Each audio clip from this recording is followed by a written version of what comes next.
দেখছেন কলকাতা টিভি, ভাস্বতী রয়েছে আপনাদের সঙ্গে। শুরু করছি সংবাদ সারাদিন। শুরুতে যে খবরে নজর রাখবো, বাংলায় বিজেপির বিপর্যয় দায় কার? অভিমানের সুর শুভেন্দু অধিকারীর গলায়। প্রার্থী নির্বাচন, প্রচার কৌশল, সংগঠন তৈরি করে বিজেপিতে সংগঠনের যে সিস্টেম রয়েছে, কোর কমিটিতে 15 থেকে 18 জন সদস্য, বৈঠকে আমাকে বলতে বলা হলে বলবো আমি।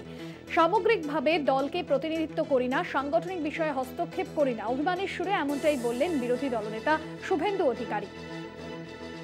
প্রার্থী নির্বাচন, প্রচার কৌশল, সংগঠন তৈরি করা হয় এবং দলের যে সমস্ত সাংগঠনিক বিষয় রয়েছে সেই সমস্ত বিষয়ে হস্তক্ষেপ করি না। বাংলায় বিজেপির বিপর্যয় দায় কার? অভিমানের সুর শুভেন্দুর গলায়। ঠিক কি বলেছেন শুভেন্দু অধিকারী, শোনাবো। প্রার্থী নির্বাচন, প্রচার কৌশল, এই সবটাই কিন্তু সংগঠন তৈরি করে। ভারতীয় জনতা পার্টিতে সংগঠনের একটা সিস্টেম রয়েছে। আমি রাজ্যের কোর কমিটির সদস্য, 15 জন না 18 জন আছে। সেই কোর কমিটির মিটিংয়ে যদি ডাকে, সেখানে যদি আমাকে কিছু বলতে বলা হয় বা আমি মনে করি যে বলবো বা সাইলেন্ট থাকবো, অনেক সময় সাইলেন্ট থাকি, আর অনেক সময় বলার যদি প্রয়োজন মনে করে বলি, আবার জিজ্ঞেস করলেও নির্বাক থাকি না, উত্তর দেওয়ার চেষ্টা করি। তা সেখানেই বলবো, কিন্তু আমি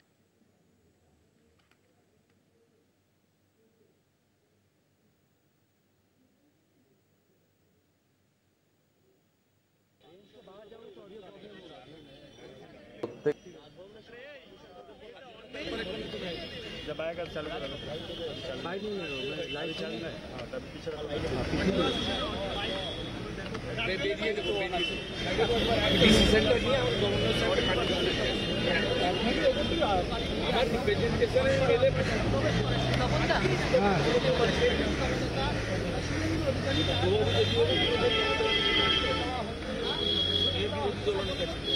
हां তোমার একটু চাপো না।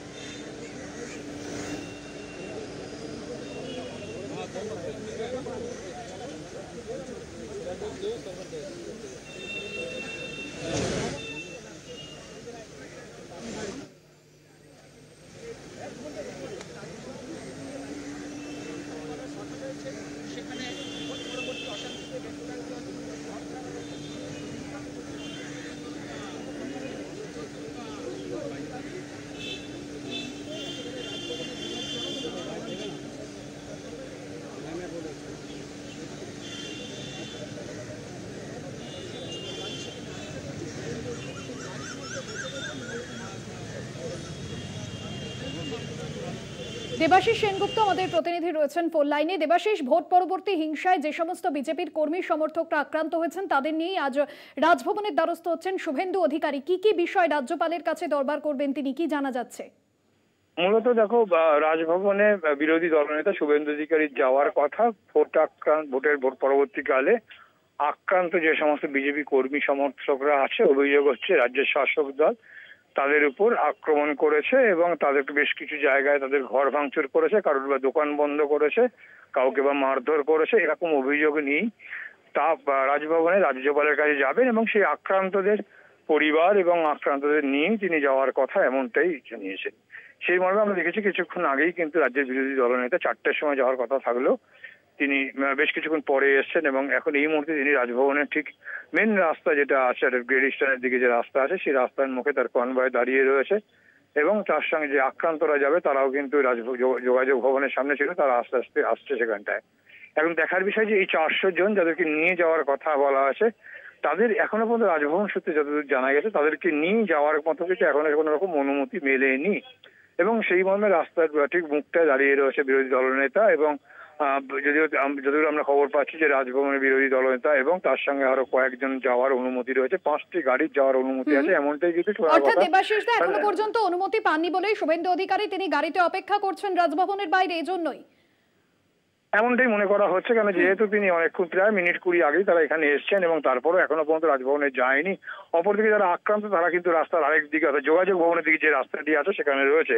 অর্থাৎ মনে করা হচ্ছে যে এমনটাই, যে সবাইকে নিয়ে যে ঢোকার অনুমতি সেই অনুমতি পাওয়া যায়নি, এমনটাই কিন্তু মনে করা হচ্ছে। বিশেষজ্ঞ মহল তাই বলছে, কারণ এতগুলো লোককে নিয়ে কিন্তু ভিতরে যাওয়ার অনুমতি দেয়নি। তাই বিরোধী দলনেতা কিন্তু রাস্তার ঠিক গ্রেট ইস্টার্নের মুখে আছেন এবং তার কনভয় সেখানে আছেন এবং পাশাপাশি ঠিক যোগাযোগ ভবনে যে রাস্তাটি আছে রাজভবনের রাজভবনের গেটের সামনে, ঠিক সেখানেও কিন্তু সেই আক্রান্তরা রয়েছে এবং তারা স্লোগান শাউটিং করছে। এবং যতদূর আমরা জানতে পেরেছি রাজভবন সূত্রে খবর, যে 5টি গাড়ি ভিতরে যাওয়ার অনুমতি রয়েছে। তাই 20 মিনিট আগেও যে রাজভবনের সামনে চলে আসবে, এখনো পর্যন্ত কিন্তু বিরোধী দল হয়তো ভিতরে ঢোকেনি, প্রবেশ করেনি। মূলত গেলে ওই রাজভবনে গিয়ে তিনি রাজ্যপালকে এমনটাই কিন্তু দাবি করবেন যে আক্রান্তদের পাশে থাকা, আক্রান্তরা যে হয়েছে তাদেরকে খতিয়ে দেখা এবং যে যে জায়গায় ঘটনা ঘটেছে সেই সমস্ত জায়গা পরিদর্শনে যাওয়া, এমনটাই কিন্তু আবেদন রাখবেন, এমনটাই কিন্তু বিশেষ সূত্রে খবর। পাশে দিন। একদমই ধন্যবাদ জানাবো। দেবাশিস সেনগুপ্ত আমাদের প্রতিনিধি ছিলেন ফোন লাইনে। ভোট পরবর্তী হিংসায় যে সমস্ত বিজেপি কর্মীরা রাজ্যের বিভিন্ন প্রান্তে আক্রান্ত হয়েছেন তাদেরকে সঙ্গে নিয়ে এবার রাজ্যপালের কাছে যাচ্ছেন বিরোধী দলনেতা। তবে এই মুহূর্তে যে ছবি আপনাদের সামনে এক্সক্লুসিভ তুলে ধরছি, রাজভবনের বাইরে গাড়িতেই অপেক্ষা করছেন। মনে করা হচ্ছে যে এখনো পর্যন্ত তিনি অনুমতি পাননি, তাই রাজভবনের বাইরেই তিনি অপেক্ষা করছেন এবং রাজ্যপালের কাছে যে সমস্ত বিষয়গুলো তুলে ধরা হবে, মূলত ভোট পরবর্তী হিংসায় বহু বিজেপি কর্মী সমর্থক তারা যেভাবে আক্রান্ত হয়েছেন এবং বারবার যেখানে শাসক দল আশ্রিত দুষ্কৃতীদের বিরুদ্ধে অভিযোগ এসেছে সামনে এবং এই বিজেপি নেতৃত্ব যেখানে বারবার হাতিয়ার করেছে এই বিষয়কে। আমরা দেখেছিলাম যে ভোট পরবর্তী হিংসায় বহু বিজেপি কর্মী সমর্থক তারা ঘরছাড়াও হয়েছেন। আর এই জায়গা থেকে এবার ভোট পরবর্তী হিংসায় যে সমস্ত বিজেপি কর্মী সমর্থক তারা আক্রান্ত হয়েছেন তাদেরকে সঙ্গে নিয়েই এবার রাজ্যপালের দ্বারস্থ হতে চলেছেন রাজ্যের বিরোধী দলনেতা শুভেন্দু অধিকারী। যে ছবি আপনাদের সামনে কলকাতা টিভির পর্দায় এক্সক্লুসিভ তুলে ধরছি, এই মুহূর্তে রাজভবনের বাইরেই অপেক্ষা করছেন গাড়িতে শুভেন্দু অধিকারী এবং এখান থেকে আর কিছুক্ষণের মধ্যেই তিনি রাজ্যপালের কাছে যাবেন এবং তার কাছে গিয়ে বিভিন্ন যে অভিযোগ রয়েছে, ভোট পরবর্তী যে সন্ত্রাসের ছবি বারবার উঠে এসেছে বাংলায়, যে বিজেপি কর্মী সমর্থকরা তাদের উপর হামলা চালানো হচ্ছে, তারা আক্রান্ত হয়েছে বারবার, সেই বিষয়কে সামনে রেখেছে। সেই বিষয়ে যে অভিযোগ বিজেপি নেতৃত্বে, সেই বিষয়কে সামনে রেখে কিন্তু রাজ্যপালের কাছে অভিযোগ জানাতে চলেছেন রাজ্যের বিরোধী দলনেতা শুভেন্দু অধিকারী। তবে এখনো পর্যন্ত তিনি অনুমতি পাননি ভেতরে যাওয়ার, তার জন্যই তিনি বাইরে অপেক্ষা করছেন, এমনটাই কিন্তু জানা যাচ্ছে। তবে যে খবর পাওয়া যাচ্ছে যে 400 জন আক্রান্তকে সঙ্গে নিয়েই কিন্তু শুভেন্দু অধিকারী তিনি রাজ্যপালের কাছে পৌঁছবেন। হিংসায় যে সমস্ত বিজেপি কর্মীরা তারা আক্রান্ত হয়েছেন, মূলত ভোট পরবর্তী হিংসায় লোকসভা নির্বাচনের পর থেকে রাজ্যের বিভিন্ন প্রান্ত থেকে যে ভোট পরবর্তী হিংসার ছবি সামনে আসছে, বিজেপি কর্মীরা বারবার আক্রান্ত হচ্ছেন, অনেক বিজেপি কর্মী সমর্থক তারা ঘরছাড়া হয়েছেন। 400 জন এরকম বিজেপি কর্মী সমর্থককে নিয়েই কিন্তু শুভেন্দু অধিকারী তিনি রওনা দিয়েছেন আজ। এবং এই মুহূর্তে রাজভবনের বাইরের ছবি আপনাদের সামনে তুলে ধরছি, গাড়িতেই অপেক্ষা করছেন শুভেন্দু অধিকারী, এখনো পর্যন্ত অনুমতি পাননি ভেতরে প্রবেশের। রাজভবনের সামনেই শুভেন্দু অধিকারী। বিজেপির যে অভিযোগ, লোকসভা ভোট মিটতেই রাজ্যে হিংসার শিকার হয়েছেন বহু কর্মী সমর্থকরা এবং ঘর ছাড়তেও বাধ্য হয়েছেন, আক্রান্তদের সঙ্গে বহুবার দেখাও করেছেন শুভেন্দু অধিকারী। এই মুহূর্তে আমাদের সঙ্গে টেলিফোন লাইনে রয়েছেন তৃণমূল নেতা জয়প্রকাশ মজুমদার। জয়প্রকাশ বাবু, যে অভিযোগ বিজেপি বারবার করেছে যে ভোট পরবর্তী হিংসার শিকার হয়েছেন বিজেপি কর্মী সমর্থকরা, আর এই অভিযোগকে সামনে রেখে এবার রাজভবনের দ্বারস্থ 400 জন আক্রান্তকে নিয়ে শুভেন্দু অধিকারী এখনো অনুমতি পাননি, বাইরে অপেক্ষা করছেন তিনি, কি বলবেন আপনি? এইসব সাজানো নাটক, এদিকে রাজভবনে যাচ্ছেন লোকজন জোগাড় করে নিয়ে, আর অন্যদিকে খেজুরিতে তৃণমূল কর্মীদের ওপর তারা আঘাত করছেন, আক্রমণ করছেন। শুভেন্দু অধিকারী আছেন নাটকে, হেরেও লজ্জা নেই, একবারের অভিমান দেখাচ্ছেন। কেন্দ্রীয় বিজেপি বলেছেন যে যদি আর একজন বিধায়ক চলে যায় তাহলে তোমার বিরোধী দলনেতার পদ চলে যাবে। তিনি বরং সেই দিকে নজর দিন, কারণ অনেক বিধায়ক, অনেক এমপি এখন তৃণমূল কংগ্রেসের সঙ্গে যোগাযোগ রাখছে যে এই রাজ্যে বিজেপি করা যাবে না বলে। সেই দিকে একটু নজর দিন, এইসব নাটক ছেড়ে দিয়ে। বেশ, অনেক ধন্যবাদ জানাবো আপনাকে। তৃণমূল নেতা জয়প্রকাশ মজুমদার ছিলেন আমাদের সঙ্গে। হিংসায় আক্রান্ত বিজেপি কর্মীরা, এমনটাই অভিযোগ শুভেন্দু অধিকারীর, আর এই অভিযোগকে সামনে রেখেই রাজভবনের দ্বারস্থ হয়েছেন শুভেন্দু অধিকারী। আপনাদের সামনে যে ছবি তুলে ধরছি, রাজভবনের বাইরেই অপেক্ষা করছেন শুভেন্দু অধিকারী, এখনো পর্যন্ত অনুমতি না মেলায় রাজভবনের বাইরে গাড়িতে বসে রয়েছেন শুভেন্দু অধিকারী। তবে 400 জন আক্রান্তকে সঙ্গে নিয়েই আজ রাজভবনে রাজ্যপালের সঙ্গে কথা বলবেন, রাজ্যপালের কাছে অভিযোগ জানাবেন শুভেন্দু অধিকারী, এমনটাই জানা যাচ্ছে। ভোট পরবর্তী সন্ত্রাসে আক্রান্তের বিষয়ে বারবার সরব হয়েছে বিজেপি নেতৃত্ব এবং আমরা দেখেছি যে বিজেপির তরফে যে অভিযোগ ছিল যে বহু বিজেপি কর্মী সমর্থক তারা লোকসভা ভোটের পর যেভাবে হিংসার ছবি দেখা গিয়েছে এবং বারবার শাসক দলের বিরুদ্ধে যে অভিযোগের আঙুল তুলেছে বিজেপি নেতৃত্ব, সেই জায়গা থেকে বহু বিজেপি নেতৃত্ব ঘর ছাড়তে বাধ্য হয়েছেন আক্রান্তদের সঙ্গে দেখা করতে। কিন্তু ইতিমধ্যেই রাজ্যের বিভিন্ন প্রান্তে, ডায়মন্ড হারবার, পূর্ব মেদিনীপুর, বিভিন্ন প্রান্তে শুভেন্দু অধিকারী তিনি কথা বলেছেন আক্রান্তদের সঙ্গে।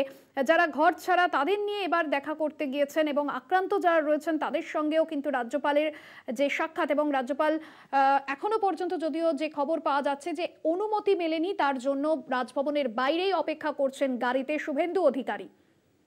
ভোট পরবর্তী হিংসা নিয়ে আমরা দেখেছি যে বঙ্গ বিজেপি নেতৃত্ব বারবার সরব হয়েছে, যেখানে বিজেপির তরফে অভিযোগ যে তৃণমূল আশ্রিত দুষ্কৃতীরাই এসব করেছে, যদিও তৃণমূলের তরফে এই দাবি মানা হয়নি।